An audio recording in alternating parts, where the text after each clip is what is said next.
Good evening class, আমি সন্তু। তোমরা দেখছো the learning expert 2.0 YouTube channel.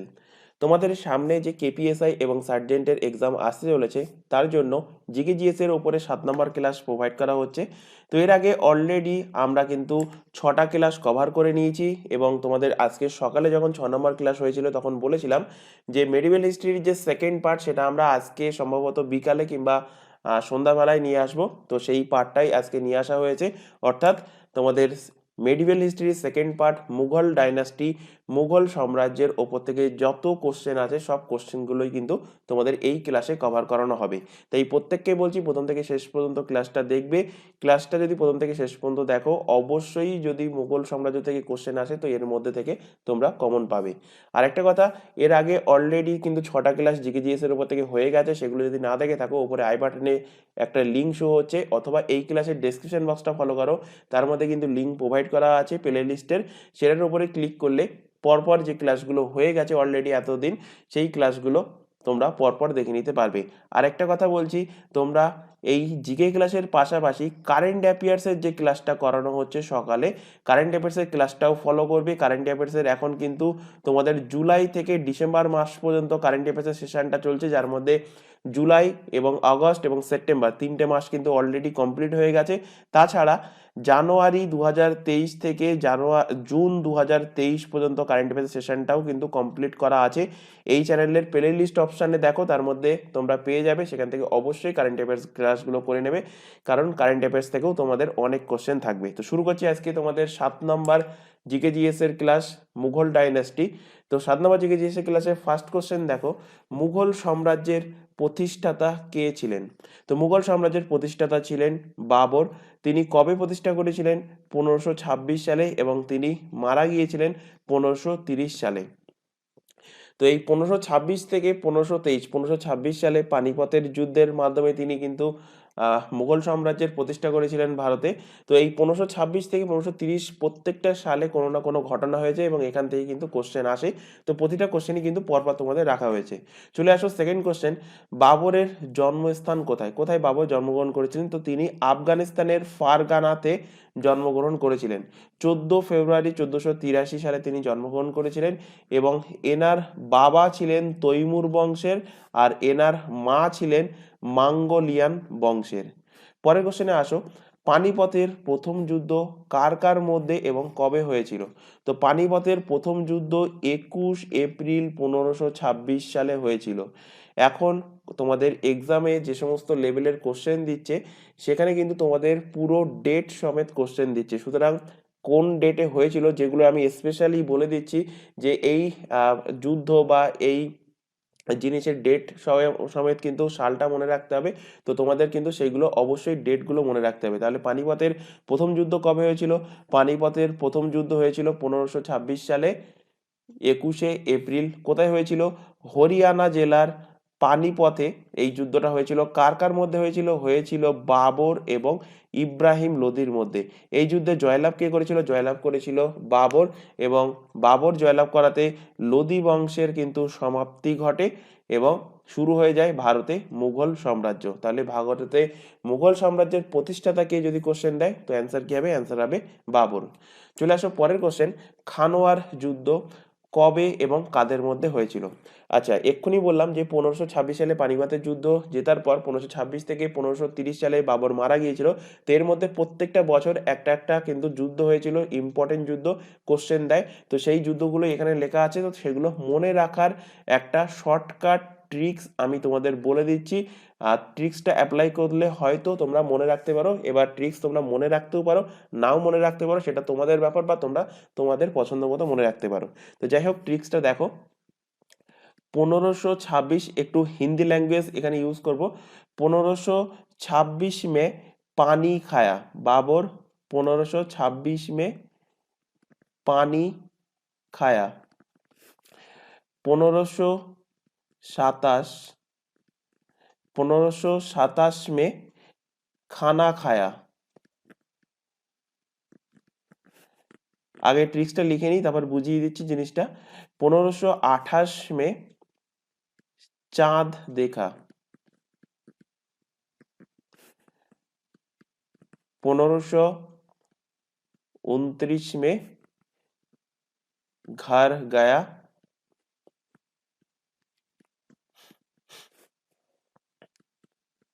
1530 में মার গয়া। তো এখানে একটুখানি ফলো করো যে 1526, এটা মনে করো যে বাবর রাত্রি ডিনার করছে। তো রাত্রি ডিনার করার আগে বাবর কি খাচ্ছে? পানি খাচ্ছে, মানে জল খাচ্ছে। জল খাওয়ার পরে বাবর খাবার খেলো। খাবার খাওয়ার পরে সাথে সাথে তো কেউ ঘুমাতে যায় না। খাবার খাওয়ার পরে বাবর হয় পাশে কোনো উদ্যানে, কোনো মাঠে সে পায়চারি করছে, তারপরে হাঁটছে।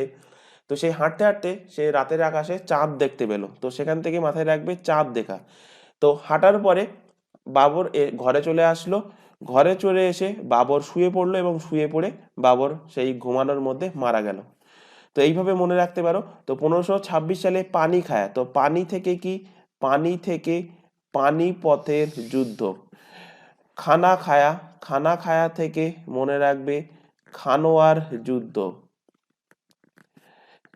চাঁদ দেখা, চাঁদ দেখা থেকে মনে রাখবে চান্দেরির যুদ্ধ। ঘর গায়া, ঘর গায়া থেকে মনে রাখবে ঘর ঘরার যুদ্ধ। আর মার গায়া মানে বাবর মারা গিয়েছিল কবে? 1530 সালে। তো এইভাবে ট্রিক্স এর মাধ্যমে মনে রাখতে পারো, বা তোমরা তোমাদের মতো ট্রিক্স বানিয়ে নিতে পারো। তো এখানে এবার কোশ্চেনে চলে আসো। কোশ্চেনে দেখো খানোয়ার যুদ্ধ কবে এবং কাদের মধ্যে হয়েছিল? তো খানোয়ার যুদ্ধ হয়েছিল বাবর এবং রানা সাঙ্গার মধ্যে। কবে হয়েছিল? 1527 সালে 17 মার্চে। তো এখানে এক্সাক্ট ডেট আমি দিয়ে দিয়েছি, এক্সাক্ট ডেট না মনে রাখলে হবে, শুধুমাত্র সালটা মনে রাখলে হবে।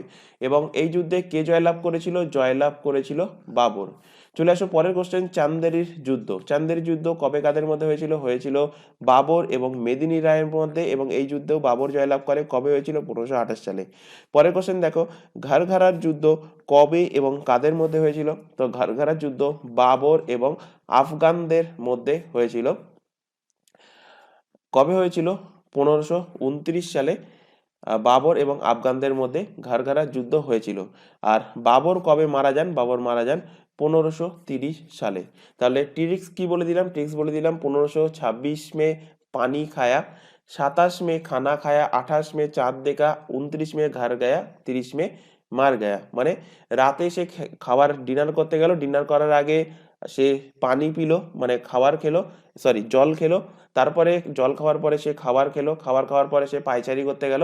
পায়চারি করতে করতে সে আকাশের দিকে তাকালো, আকাশের চাঁদ দেখতে পেলো। চাঁদ দেখার পরে সে পায়চারি করে ঘরে চলে আসলো। ঘরে চলে এসে তারপরে সে ঘুমাতে গেল। ঘুমের মধ্যে সে মারা গেল। তো পানি খায়া মানে পানিপথ, খানা খায়া মানে খানাওয়ার, চাঁদ দেখা মানে চান্দেরি, ঘর দেখা মানে ঘরগড়া, মার গয়া মানে মারা গেল। আশা করি বুঝতে পেরেছো। চলে আসো পরের কোশ্চেন। বর্তমানে বাবরের স্মৃতিসৌধ কোথায় অবস্থিত? বা কোশ্চেন এভাবে দিতে পারে, বর্তমানে বাবর কা মাকবারা কোথায় অবস্থিত? তো বাবরের মাকবারা বর্তমানে কাবুলে অবস্থিত। প্রথমে আগ্রার আরামবাগে বাবরের স্মৃতিসৌধ রাখা ছিল, পরে সেটাকে কাবুলে নিয়ে যাওয়া হয়েছে। চলে আসো পরের কোশ্চেনে, বাবরের মৃত্যুর পর কোন মুঘল সম্রাট সিংহাসনে বসে? তো বাবরের মৃত্যুর পর হুমায়ুন সিংহাসনে বসেছে। আর ইনি একমাত্র মুঘল শাসক যিনি দুবার সিংহাসনে বসেছিলেন। তো বাবার হলো আবার জ্বর সারিল ঔষধে, এটা আমরা প্রত্যেকেই জানি, ছোটবেলা থেকে পড়ে এসেছি। এর মাধ্যমে কে কার পরে কোন রাজা আসছে মুঘল সাম্রাজ্যের মধ্যে সেটা আমরা ডিনোট করি। বাবার হলো মানে, বাবার বলতে বাবর, হলো মানে হুমায়ুন, আবার মানে আকবর, জ্বর মানে জাহাঙ্গীর, সারিল ঔষধে শাহ ফর শাহজাহান, ঔষধে মানে ঔরঙ্গজেব। তো এইটা হলো মুঘল সালতানাতের, মুঘল সাম্রাজ্যের পরপর যে শাসকরা এসেছিল তার একটা ট্রিক্স। তো যাই হোক, বাবরের পরে এই যে রাজাগুলোর নাম বললাম, সেই রাজাগুলোর মধ্যে একমাত্র হুমায়ুন ছিলেন তিনি দুবার সিংহাসনে বসেছিলেন। কারণ বাবরের মৃত্যুর পর হুমায়ুন সিংহাসনে বসেছিলেন 1530 সালে, এবং 1530 থেকে 1540 পর্যন্ত তিনি সিংহাসনে বসেছিলেন। কিন্তু এর মাঝখানে আসে বিহারের শাসক। তার নাম কি? তার নাম হলো শের শাহ, শের শাহ সুরি। এই শের শাহ সুরি শের শাহ সুরি হুমায়ুনকে চৌসার যুদ্ধ 1500 1939 সালে, আর 1540 সালে কনৌজের যুদ্ধে পরাজিত করার পর ঔরঙ্গজেব পালিয়ে চলে যায় এবং তখন শেরশাহ সূরি সেই মিডিল পিরিয়ডে তিনি শাসন করেছিলেন। তারপর শেরশাহ সূরি যখন মারা গেলেন, মারা যাওয়ার পরে আবার 1555 থেকে 1556 সাল আবার 1 বছরের জন্য কিন্তু এই হুমায়ুন সিংহাসনে বসেছিলেন। তো সেই কারণে হুমায়ুন একমাত্র শাসক যিনি 2 বার সিংহাসনে বসেছিলেন। চলে আসো পরের কোশ্চেন, চৌসার যুদ্ধ। চৌসার যুদ্ধ কবে হয়েছিল? হয়েছিল 1539 সালে, এক্ষুনি বললাম। কার কার মধ্যে হয়েছিল? শেরশাহ সূরি হুমায়ুনের মধ্যে হয়েছিল। শেরশাহ সূরি এতে জয়লাভ করেছিলেন। চলে আসো পরের কোশ্চেন, শেরশাহ এবং হুমায়ুনের মধ্যে কনৌজের যুদ্ধ কবে হয়েছিল? তো শেরশাহ হুমায়ুনের মধ্যে কনৌজের যুদ্ধ হয়েছিল চৌসার যুদ্ধের ঠিক পরের বছর 1540 সালে, এবং এই যুদ্ধের পর সুর বংশের প্রতিষ্ঠাতা হয় এবং সুর বংশের প্রতিষ্ঠাতা হলেন শের শাহ সূরি। পরের কোশ্চেন দেখো, লাল Taj Mahal, very very important question, অনেকবার এক্সামে দিয়েছে। রেড তাজমহল নামে পরিচিত কোনটা? তো লাল তাজমহল নামে পরিচিত হুমায়ুনস টম্ব। হুমায়ুনস টম্ব হলো লাল তাজমহল নামে পরিচিত। এটা নির্মাণ কে করেছিলেন? এটা নির্মাণ করেছিলেন হাজি বেগম। হাজি বেগম ছিলেন হুমায়ুনের পত্নী, হুমায়ুনের স্ত্রী। তিনি কিন্তু এই লাল তাজমহল, রেড তাজমহল কোথায় স্থাপন করেছিলেন দিল্লিতে। হুমায়ুন টম্ব স্থাপন করেছিলেন কোথায়? দিল্লিতে। চলে আসো পরের কোশ্চেন, শের শাহের প্রকৃত নাম কি? তো শের শাহের প্রকৃত নাম হলো ফরিদ। পরের কোশ্চেনে আসো। আচ্ছা, এখানে তোমাদের একটা কথা বলে রাখি, তোমাদের যদি ক্লাসগুলো ভালো লেগে থাকে অবশ্যই কিন্তু ক্লাসটাকে তোমরা লাইক করবে, তোমার বন্ধু বান্ধবের মধ্যে শেয়ার করবে যারা কম্পিটিটিভ এক্সামের জন্য বা সামনে কেপিএসআই সার্জেন্টের এক্সামের জন্য প্রিপারেশন নিচ্ছে। আর ক্লাসের পিডিএফ ডাউনলোড করতে চাইলে নিচে যে টেলিগ্রাম লিঙ্কটা দেখতে পাচ্ছ @the_learning_expert_hd, অথবা এই ক্লাসের ডেসক্রিপশন বক্সটা ফলো করো, তার মধ্যে কিন্তু লিঙ্ক প্রোভাইড করা আছে টেলিগ্রাম গ্রুপের। সেটার উপরে ক্লিক করলে টেলিগ্রাম গ্রুপে জয়েন হতে পারবে এবং সেখান থেকে প্রতিটা ক্লাসের পিডিএফ তোমরা ডাউনলোড করতে পারবে। পরের কোশ্চেন দেখো, কোন যুদ্ধের পর শেরশাহ সূরি শের শাহ উপাধি নিয়েছিলেন? তো শের শাহ উপাধি নিয়েছিলেন চৌসার যুদ্ধের পর। চৌসার যুদ্ধ কবে হয়েছিল? এক্ষুনি বললাম, 1539 সালে হুমায়ুন এবং শেরশাহ সূরির মধ্যে চৌসার যুদ্ধ হয়েছিল। পরের কোশ্চেন দেখো, ইম্পর্টেন্ট কোশ্চেন, সিলভার রুপিয়া সর্বপ্রথম কে চালু করেছিলেন? তো সিলভার রুপিয়া, ভালোভাবে খেয়াল করবে, সিলভার রুপিয়া এটা চালু করেছিলেন শেরশাহ সূরি। যদি কোশ্চেন দেয় সিলভার কয়েন কে চালু করেছিলেন?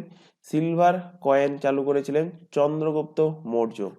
তো এটা যখন অ্যানসিয়েন্ট হিস্ট্রি পড়াবো সেখানে ডিটেলসে পড়াবো। তো এটা মেডিভেল হিস্ট্রির পার্ট, তো মেডিভেল হিস্ট্রি থেকে মাথায় রাখবে সিলভার রুপিয়া যখন দেবে তো সেটা প্রথম কে চালু করেছিল? প্রথম চালু করেছিল শেরশাহ সূরি। শেরশাহ সূরি কবে মারা গিয়েছিলেন? তো শেরশাহ সূরি একটুখানি আগেই বললাম, তিনি 1545 সালে কালিঞ্জারের যুদ্ধে তিনি মারা গিয়েছিলেন এবং কালিঞ্জারের যুদ্ধে তোপের আঘাতে তিনি কিন্তু মারা গিয়েছিলেন। পরের কোশ্চেনে আসো, শেরশাহ সূরির সমাধি কোথায় অবস্থিত? তো শেরশাহ সূরির সমাধি অবস্থিত বিহারের সারসা গ্রামে শেরশাহ সূরির সমাধি অবস্থিত। পরের কোশ্চেনে আসো, মুঘল সাম্রাজ্যের শ্রেষ্ঠ সম্রাট কে ছিলেন? তো মুঘল সাম্রাজ্যের শ্রেষ্ঠ সম্রাট ছিলেন আকবর। মাত্র 14 বছর বয়সে 1556 সালে তিনি সিংহাসনে বসেছিলেন। পরের কোশ্চেনে আসো, পানিপথের দ্বিতীয় যুদ্ধ কবে হয়েছিল? কাদের মধ্যে হয়েছিল? কে জিতেছিল? তো পানিপথের দ্বিতীয় যুদ্ধ, এটাও বলবো এক্সাক্ট ডেট মাথায় রাখবে। পানিপথের দ্বিতীয় যুদ্ধ হয়েছিল 5 নভেম্বর 1556 সালে। কার কার মধ্যে? যদি খুব ইজি কোশ্চেন করে তখন অ্যান্সার দেবে, তখন তোমাদের অপশানে থাকবে আকবর এবং হিমুর মধ্যে। যদি ডিপলি কোশ্চেন করে তখন তোমাদের অপশন দেবে আকবরের সেনাপতি বৈরাম খাঁ এবং হিমুর মধ্যে। পরের কোশ্চেনে চলে আসো, এবং এই যুদ্ধে কে জয়লাভ করে? বৈরাম খাঁ অর্থাৎ আকবর জয়লাভ করেছিল। পরের কোশ্চেনে আসো, ভারতে সর্বপ্রথম ইস্ট ইন্ডিয়া কোম্পানি কবে কার দরবারে এসেছিল? তো মডার্ন হিস্ট্রি ক্লাস যখন করিয়েছিলাম সেখানে কিন্তু অলরেডি পড়িয়েছি কোশ্চেনটা, আরও আরেকবার এখান থেকে রিভিশন করে দিচ্ছি যেহেতু মিডিভেল হিস্ট্রির সাথেও এটা লিঙ্ক আপ আছে। তো ভারতের সর্বপ্রথম ইস্ট ইন্ডিয়া কোম্পানি এসেছিল 1600 খ্রিস্টাব্দে। কার দরবারে এসেছিল? আকবরের দরবারে এসেছিল। পরের কোশ্চেনে চলে আসো, আকবরের স্ত্রীর নাম কি? এক্সামে কিন্তু কোশ্চেন দিয়েছিল। আকবরের স্ত্রীর নাম হলো যোধাবাই। চলে আসো পরের কোশ্চেন, কে জিজিয়া কর রদ করেছিলেন? Very very important question. জিজিয়া কর রদ করেছিলেন কে? জিজিয়া কর রদ করেছিলেন আকবর। জিজিয়া কর থেকে এর আগে দুটো কোশ্চেন পড়িয়েছিলাম, মানে তোমাদের যখন মিডিভেল হিস্ট্রির ফার্স্ট পার্ট পড়াচ্ছিলাম সেখানে বলেছিলাম জিজিয়া কর কে লাগু করেছিল ফার্স্ট। জিজিয়া কর ফার্স্ট লাগু করেছিল কুতুবউদ্দিন আইবক। তারপর বলেছিলাম জিজিয়া কর ব্রাহ্মণদের ওপরে ইমপ্লিমেন্ট করেছিল কে? ব্রাহ্মণদের ওপর ইমপ্লিমেন্ট করেছিল ফিরোজ শাহ তুগলক। তারপর এখন পড়াচ্ছি জিজিয়া কর কে তুলে দিয়েছিলেন, কে রদ করেছিলেন? তো জিজিয়া কর তুলে দিয়েছিলেন বা রদ করেছিলেন কে? আকবর জিজিয়া কর রদ করেছিলেন। এই ক্লাসের শেষের দিকে মানে ঔরঙ্গজেবের টাইমে আরেকটা কোশ্চেন আসবে যে জিজিয়া কর আবার কে ইমপ্লিমেন্ট করেছিলেন, পুনরায় কে ইমপ্লিমেন্ট করেছিলেন। তো তখন সেটা পড়াবো। তো পুনরায় ইমপ্লিমেন্ট করেছিলেন কে? পুনরায় ইমপ্লিমেন্ট করেছিলেন ঔরঙ্গজেব। তো চলে আসো পরের কোশ্চেন, দিন ই ইলাহির প্রবর্তক কে? Most important question. যদি প্রিভিয়াস ইয়ারের কোশ্চেন তোমরা দেখে থাকো তো দেখবে অনেকবার এক্সামে কোশ্চেনটা দিয়েছে। তো দিন ই ইলাহির প্রবর্তক হলেন আকবর। এবং আকবরের এই নবরত্ন, নবরত্ন কার রাজসভায় ছিল কোশ্চেন দিতে পারে? নবরত্ন ছিল আকবরের রাজসভায়, নবরত্ন। তো এই নবরত্নের মধ্যে একজন ছিল বীরবল। তো বীরবল একমাত্র হিন্দু, কোশ্চেন দিতে পারে কোন কে একমাত্র হিন্দু যে দিন-ই ইলাহি স্বীকার করেছিলেন? তো বীরবল হলেন একমাত্র হিন্দু যিনি দিন-ই ইলাহি স্বীকার করেছিলেন। চলে আসো পরের কোশ্চেন, এটাও কিন্তু ইম্পর্টেন্ট কোশ্চেন। বীরবলের প্রকৃত নাম কি ছিল? তো বীরবলের প্রকৃত নাম ছিল মহেশ দাস। পরের কোশ্চেনে আসো, আকবরের রাজসভায় অর্থমন্ত্রী কে ছিলেন? অর্থাৎ ফাইন্যান্স মিনিস্টার কে ছিলেন? তো আকবরের রাজসভায় ফাইন্যান্স মিনিস্টার ছিলেন টোডরমল। অর্থাৎ নবরত্নের মধ্যে যিনি অর্থ দিকটা সামলাতেন, অর্থনৈতিক দিকটা, অর্থমন্ত্রী, তিনি কে ছিলেন? তিনি ছিলেন টোডরমল। এছাড়া আকবরের নবরত্নে আবুল ফজল ছিলেন। আবুল ফজল ছিলেন একজন সাহিত্যকার। বীরবল ছিলেন প্রধানমন্ত্রী। তানসেন ছিলেন সঙ্গীতকর। তো এই ৩-৪ জনের নামের ওপরেই কিন্তু কোশ্চেন আসে। তো সেই কজনের নামটাই রেখেছি, বাকি নামগুলো আমি এখানে রাখিনি, কারণ সেখান থেকে কোশ্চেন এখনো পর্যন্ত কোনোদিন দেয়নি। তো যাই হোক, চলে আসো পরের কোশ্চেনে, আইনি আকবরী বা আকবর নামা কার লেখা? তো আইনি আকবরী বা আকবর নামা এটা লিখেছেন কে? লিখেছেন আবুল ফজল। আবুল ফজল এক্ষুনি বললাম, তিনি নবরত্নের মধ্যে ছিলেন এবং তিনি ছিলেন একজন সাহিত্যকার। চলে আসো পরের কোশ্চেন, তানসেন যিনি আকবরের একজন সঙ্গীতজ্ঞ ছিলেন, আকবরের রাজসভার নবরত্নের মধ্যে, তার প্রকৃত নাম কি ছিল? তো তার প্রকৃত নাম ছিল রামতনু পান্ডে। ইম্পর্টেন্ট কোশ্চেন, অনেকবার এক্সামে দিয়েছে। তাহলে দুজনের প্রকৃত নাম পড়ালাম, একজন হলো তানসেন, তার প্রকৃত নাম কি? তার প্রকৃত নাম রামতনু পান্ডে। আর একজন এক্ষুনি পড়ালাম বীরবল। বীরবলের প্রকৃত নাম কি ছিল? বীরবলের প্রকৃত নাম ছিল মহেশ দাস। চলে আসো পরের কোশ্চেন, হলদিঘাটের যুদ্ধ কবে কার মধ্যে হয়েছিল? তো হলদিঘাটের যুদ্ধ হয়েছিল আকবর এবং মহারানা প্রতাপের মধ্যে। কবে হয়েছিল? 1876 সালে হয়েছিল। এখানে ডেট না মনে রাখলে হবে, শুধুমাত্র সালটা মনে রাখবে। আকবরের তরফ থেকে মানসিং আর রানা প্রতাপের তরফ থেকে হাকিম খান যুদ্ধ করেছিল এবং এই যুদ্ধে আকবরের পক্ষ থেকে মানসিং যিনি যুদ্ধ করেছিলেন তিনি কিন্তু যুদ্ধ জয়লাভ করেছিলেন। তো কোশ্চেন যখন ডিপলি কোশ্চেন জিজ্ঞাসা করবে তখন দেবে তোমাদের অপশানে মানসিং এবং হাকিম খান। যদি ইজি কোশ্চেন করে তখন তোমাদের অপশানে থাকবে আকবর এবং রানা প্রতাপের মধ্যে যুদ্ধটা হয়েছিল। চলে আসো পরের কোশ্চেন, আকবরের পর কোন মুঘল সম্রাট সিংহাসনে বসেছিলেন? তো আকবরের পর বসেছিলেন কে? জাহাঙ্গীর। বাবার হলো আবার জ্বর, মানে জাহাঙ্গীর বসেছিলেন আকবরের পরে সিংহাসনে। জাহাঙ্গীরের প্রকৃত নাম কি ছিল? এটা কিন্তু এক্সামে অনেকবার দিয়েছে। জাহাঙ্গীরের প্রকৃত নাম ছিল সেলিম। চলে আসো পরের কোশ্চেন, মোস্ট ইম্পর্টেন্ট কোশ্চেন, পঞ্চম শিখ গুরুর নাম কি? কোশ্চেন দিতে পারে। বা পঞ্চম শিখ গুরু গুরু অর্জুন সিংকে কে হত্যা করেছিলেন? তো পঞ্চম শিখ গুরু গুরু অর্জুন সিংকে হত্যা করেছিলেন কে? অর্জুন সিংকে হত্যা করেছিলেন জাহাঙ্গীর। তো এখান থেকে দুটো কোশ্চেন মাথায় রাখবে, জাহাঙ্গীর পঞ্চম শিখ গুরুকে হত্যা করেছিলেন। আর ঔরঙ্গজেব যখন পড়াবো, ঔরঙ্গজেবের কোশ্চেন যখন আসবে সেখানে পড়াবো আহ, নবম গুরু তেগ বাহাদুরকে হত্যা করেছিলেন নবম শিখ গুরু কে? ঔরঙ্গজেব। চলে আসো পরের কোশ্চেন। ইংল্যান্ডের প্রথম অ্যাম্বাসাডার ক্যাপ্টেন হকিন্স কবে কার দরবারে ভারতে এসেছিলেন? Most important question. এক্সামে খুব সম্ভবত একবার দিয়েছে, এবং তোমরা যদি ইউটিউবে একটুখানি সার্চ করে দেখো, দেখবে একটা কেবিসির সিজনে দুজন 7 কোটি টাকা জিতেছিল, এবং 7 কোটি টাকার যে কোশ্চেনটা ছিল সেটা কিন্তু এই কোশ্চেন ছিল। তো ইংল্যান্ডের প্রথম ambassador captain Hawkins, captain William Hawkins, full name captain William Hawkins, কবে কার দরবারে ভারতে আসেন? তো তিনি 1608 সালে জাহাঙ্গীরের দরবারে কিন্তু ভারতে এসেছিলেন। চলে আসো পরের কোশ্চেন। ভারতে সর্বপ্রথম ইস্ট ইন্ডিয়া কোম্পানির ফ্যাক্টরি তৈরির জন্য টমাস রো কার আমলে এসেছেন? তো এখানে ভালোভাবে খেয়াল করবি, একটুখানি আগে পড়িয়েছি ভারতের সর্বপ্রথম ইস্ট ইন্ডিয়া কোম্পানি কবে ভারতে এসেছিল। তো তখন বলেছিলাম 1600 খ্রিস্টাব্দে। কার আমলে? আকবরের আমলে। আর এখানে কোশ্চেনটা বলা হয়েছে সর্বপ্রথম ইস্ট ইন্ডিয়া কোম্পানি ফ্যাক্টরি তৈরি করতে চলেছে কার আমলে? তো ফ্যাক্টরি তৈরি করতে চলেছে জাহাঙ্গীরের আমলে। সেটা কত সালে? 1615 সালে এই টমাস রো জাহাঙ্গীরের কাছ থেকে একটা ফরমান জারি করে। ফরমান জারি করে সর্বপ্রথম ইস্ট ইন্ডিয়া কোম্পানির ফ্যাক্টরি কোথায় তৈরি হয়? এই কোশ্চেনটাও অনেকবার এক্সামে দিয়েছে। তো তৈরি হয় সুরাটে, তৈরি হয় সর্বপ্রথম ইস্ট ইন্ডিয়া কোম্পানির ফ্যাক্টরি। চলে আসো পরের কোশ্চেন। নূরজাহান শব্দের অর্থ কি? তো নূরজাহান শব্দের অর্থ হলো লাইট অফ ওয়ার্ল্ড। নূরজাহান কে ছিলেন? তিনি ছিলেন জাহাঙ্গীরের স্ত্রী। পরের কোশ্চেনে চলে আসো। ভারতের প্রথম সাদা পাথরের তৈরি মাকবারা বা স্মৃতিসৌধ কোনটা? ফার্স্ট অপশানে দেবে কি? ফার্স্ট অপশানে দেবে তাজমহল। যে যে তাজমহল মারবে অ্যান্সার হয়ে যাবে ভুল। তো ভারতের প্রথম সাদা পাথরের তৈরি মকবরা কোনটা বা স্মৃতিসৌধ কোনটা? সেটা হলো ইকমাদ-দৌলার মকবরা। এটা কোথায় অবস্থিত? এটা আগ্রাতে অবস্থিত। চলে আসো পরের কোশ্চেন, মোস্ট ইম্পর্টেন্ট কোশ্চেন, অনেকবার এক্সামে দিয়েছে। জিন্দা পীর উপাধিটা কার? তো জিন্দা পীর উপাধিটা হলো ঔরঙ্গজেবের। এছাড়া ঔরঙ্গজেবের আর একটা উপাধি ছিল, সেটা কি? সেটা হলো আলমগীর। চলে আসো পরের কোশ্চেন। শিখদের নবম গুরু তার নাম কি?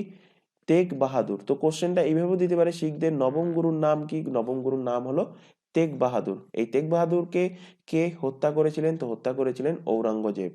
চলে আসো পরের কোশ্চেন। জিজিয়া কর পুনরায় কোন মুঘল সম্রাট লাগু করেন? তো একটুখানি আগেই বললাম, জিজিয়া কর পুনরায় কোন মুঘল সম্রাট লাগু করেছিলেন? লাগু করেছিলেন ঔরঙ্গজেব। এবং এটিকে তিনি নন মুসলিম ট্যাক্স করে দিয়েছেন। মানে যারা মুসলিম নয় তারা বাদ, মানে মুসলিম বাদ দিয়ে বাকি যারা আছে, বাকি ধর্মে যারা আছে, প্রত্যেকেই কিন্তু এই জিজিয়া করের আন্ডারে আসবে। সেটা কে লাগু করেছিলেন? ঔরঙ্গজেব। অর্থাৎ হিন্দু আসবে, জৈন আসবে, বুদ্ধিস্ট আসবে, শিখ আসবে, প্রত্যেকেই কিন্তু জিজিয়া করের আন্ডারে আসবে। এটারই অর্থ হলো নন মুসলিম ট্যাক্স। চলে আসো পরের কোশ্চেন। ভারতে সব থেকে পুরানো মুঘল বাগান, মুঘল গার্ডেন দিতে পারে তোমাদের কোশ্চেনে। মুঘল গার্ডেন কোনটি? তো ভারতের সব থেকে পুরানো ওল্ডেস্ট মুঘল গার্ডেন সেটা কোথায়? সেটা হলো রামবাগ। কোথায় অবস্থিত? সেটা কিন্তু যমুনা নদীর তীরে অবস্থিত। কোথায়? রামবাগ। এটা অবস্থিত কিন্তু মুঘল বাগানটা উত্তরপ্রদেশে অবস্থিত।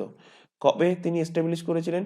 1528 খ্রিস্টাব্দে বাবর এই রামবাগ এস্টাবলিশ করেছিলেন, রামবাগ তৈরি করেছিলেন। চলে আসো পরের কোশ্চেন। বাবরের লেখা আত্মজীবনীর নাম কি? তো বাবরের লেখা আত্মজীবনী হলো তুজুকি বাবারি, যার পার্সিয়ান অনুবাদ কি হলো? পার্সিয়ান অনুবাদ হলো বাবর নামা। এখানে একটা কোশ্চেন রাখা হয়েছে পরে, এখানে আলোচনা করে দিচ্ছি যে মুঘল সাম্রাজ্যের মধ্যে দুজন শাসক, মাত্র দুজন শাসক তাদের আত্মজীবনী লিখেছে। আত্মজীবনী ইংরাজিতে কি বলা হয়?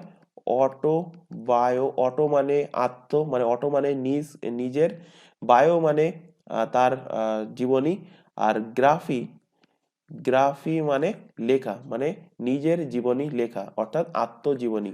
তো কে কে সে? একজন হলো বাবর, আর একজন কে? আরেকজন হলেন জাহাঙ্গীর। বাবর লিখেছেন কে? বাবর লিখেছেন তুজুকি বাবরি। আর জাহাঙ্গীর কি লিখেছেন? জাহাঙ্গীর লিখেছেন তুজুক ই জাহাঙ্গীরি। বাবর বাবর তুজুকি বাবরি বা বাবর নামাও বলতে পারো। আর জাহাঙ্গীরের লেখা বইয়ের নাম কি? জাহাঙ্গীরের লেখা বইয়ের নাম হলো তুজুকি জাহাঙ্গীরি। এখান থেকে কোশ্চেন দিতে পারে যে মুঘল সম্রাটদের মধ্যে সর্বপ্রথম কে তার আত্মজীবনী লিখেছেন? তো প্রথম লিখেছেন কে? প্রথম লিখেছেন বাবর। আর শেষে লিখেছেন কে? জাহাঙ্গীরি। বা এইভাবে কোশ্চেন দিতে পারে যে মুঘল সম্রাটদের মধ্যে কে তার আত্মজীবনী পার্সি ভাষায়, পার্সি ল্যাঙ্গুয়েজে লিখেছেন? তো পার্সি ল্যাঙ্গুয়েজে কে লিখেছেন? লিখেছেন জাহাঙ্গীর। তো চলে আসো পরের question, which is the first building in India having double domes? ভারতের মধ্যে প্রথম কোন বিল্ডিং ডাবল ডোম মানে কি? দুটো গম্বুজ। ডোম মানে গম্বুজ। তো ডবল ডোম ওয়ালা ভারতের প্রথম বিল্ডিং কোনটা? ডাবল ডোম ওয়ালা ভারতের প্রথম বিল্ডিং হলো হুমায়ুনস টম্ব। এবং এই Humayun's tomb UNESCO world heritage সাইটে তকমা পেয়েছে 1993 সালে। চলে আসো পরের কোশ্চেন, হুমায়ুন নামা কে লিখেছেন? হুমায়ুন নামা লিখেছেন Gulbadan Begum. Very very important question, অনেকবার এক্সামে দিয়েছে। আচ্ছা, এখানে আবারও বলছি, যদি ক্লাসটা তোমাদের ভালো লেগে থাকে তো অবশ্যই অবশ্যই ক্লাসটাকে কিন্তু তোমরা লাইক করবে।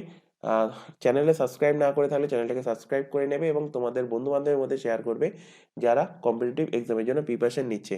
আরেকটা কথা এখানে বলে রাখি, তোমাদের এই কেপি এক্সামের পাশাপাশি এই চ্যানেলেই সম্পূর্ণ ফ্রিতে কিন্তু ফুড এসআই অ্যান্ড ক্লার্কশিপের, পিএসসি ক্লার্কশিপের কিন্তু প্রিপারেশন প্রোভাইড করা হচ্ছে সম্পূর্ণ ফ্রিতে।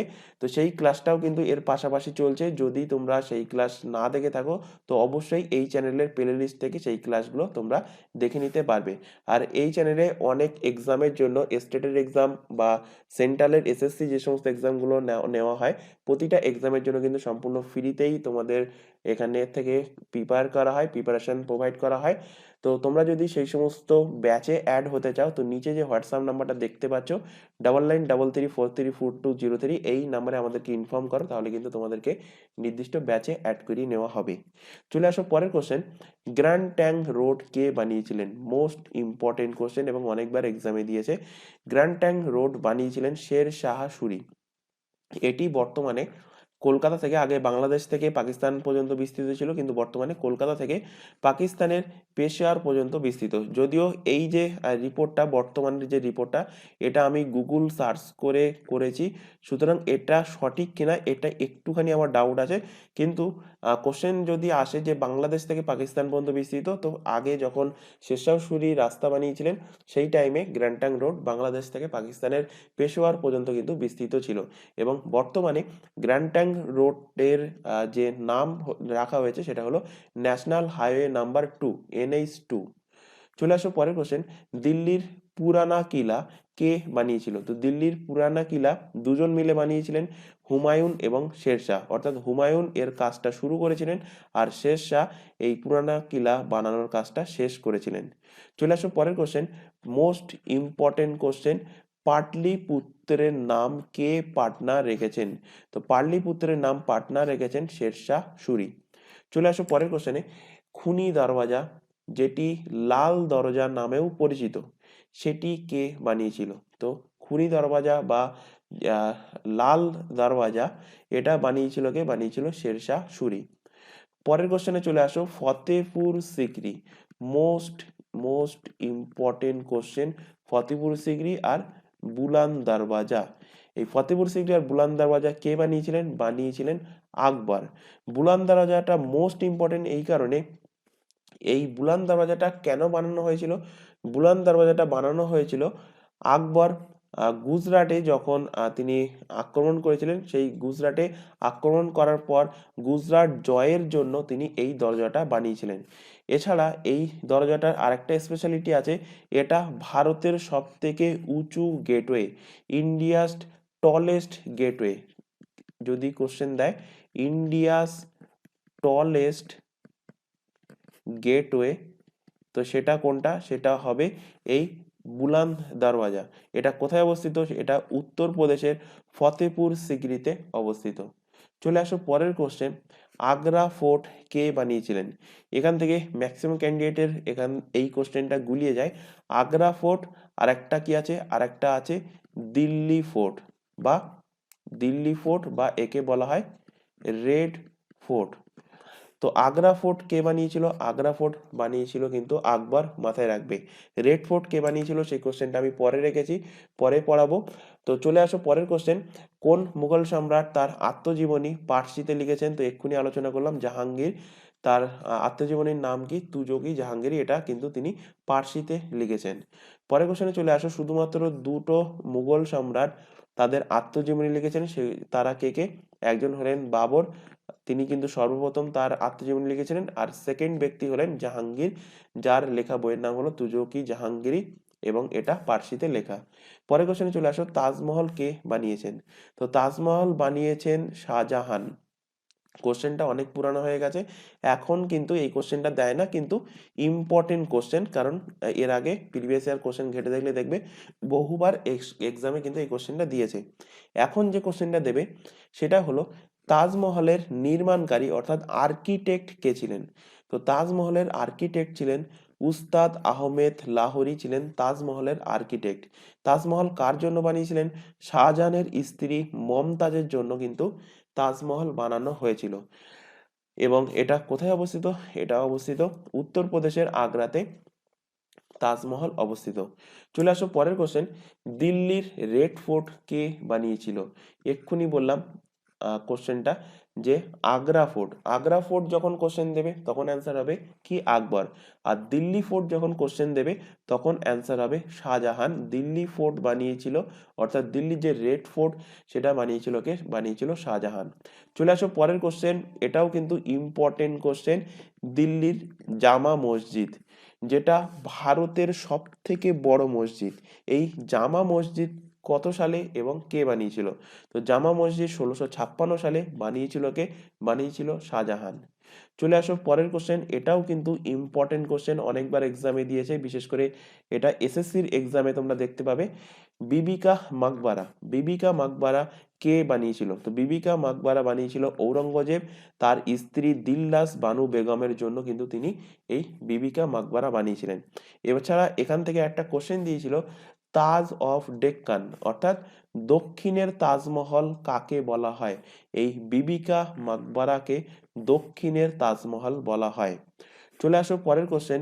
মুঘল বংশের শেষ শাসককে? তো মুঘল বংশের শেষ শাসক হলেন বাহাদুর শাহ জাফর। তো এই ছিল প্রায় 60খানা মতো কোশ্চেন তোমাদের মুঘল ডাইনেস্টির উপর থেকে। আশা করি ক্লাসটা ভালো লেগেছে। ক্লাস ভালো লাগলে অবশ্যই ক্লাসটাকে কিন্তু লাইক করবে, তোমার বন্ধু বান্ধবের মধ্যে শেয়ার করবে। আর যাদের এই ক্লাসের মধ্যে কোনো কোশ্চেনের ডাউট থাকবে, ক্লাসের ডাউট, কোনো রকম ডাউট থাকলে তোমরা অবশ্যই কিন্তু কমেন্ট বক্সে কমেন্ট করে জানাবে যে কোথায় ডাউট থাকছে, তাহলে আমরা সেটা পরবর্তী ক্লাসে তোমাদের ডাউটটা ক্লিয়ার করার চেষ্টা করব।